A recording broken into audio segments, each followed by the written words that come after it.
Здравейте!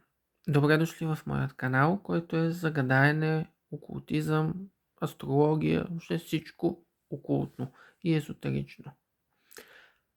Днес направих едно ново гадаене след предходното ми, което беше от март месец и беше доста успешно, да не кажа, че абсолютно всичко, което казах в миналото видео, си е точно така към момента, 2 месеца по-късно. Тогава гадаех за всички световни проблеми и за ситуацията в държавата след изборите. Тогава казах, че Радев ще има изключително голяма подкрепа и че ще поведе след изборите България бавно към прогрес, но много бавно.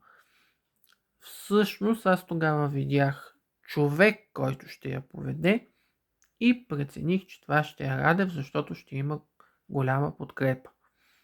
Към момента голямата подкрепа е на лице, която предсказах.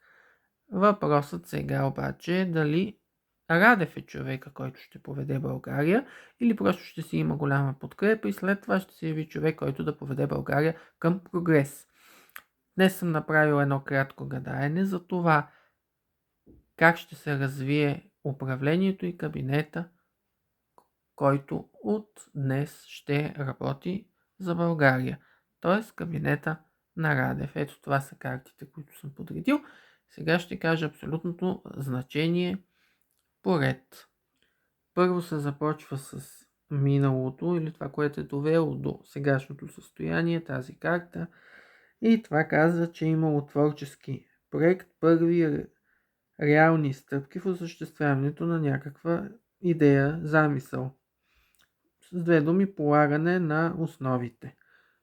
Това е на лице. След това имаме средната карта, която казва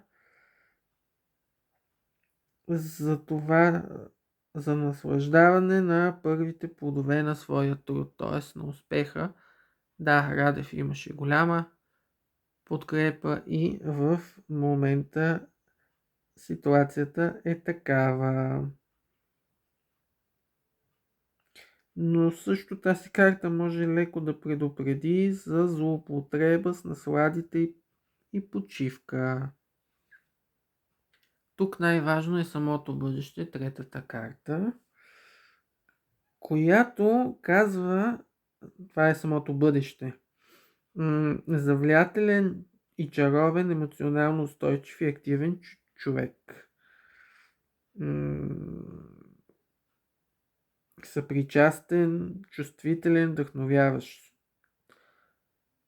Но при определени обстоятелства може да бъде и лабилен, двуличен, нестабилен и дестабилизиращ. Това е за предстоящото управление. Тоест всичко е на кантари, ще бъде много бавно и е възможно да не е точно Радев човека, който ще ни поведе към прогрес, но факт, че това, което казах през март месец, може да влезете в канала, да го видите видеото, отдолу има кратко описание, ако не ви се гледа, защото беше прекалено дълго видео. Там съм описал, както и към това видео ще опиша гадаенето. Описах всичко, което на практика в момента е реалност, макар че тогава беше, ако не бъркам, 7 март. Дори не се знаеше как ще се казва партията на Радев, когато аз казах, че ще бъде подкрепен, казах за всички други неща, световен мащаб, които се случиха. Заповядайте в моя канал, може да се абонирате. От време на време качвам предимно гадания, окултни неща свързани с езотериката, както и в канала ми имам уроци по астрология. Благодаря.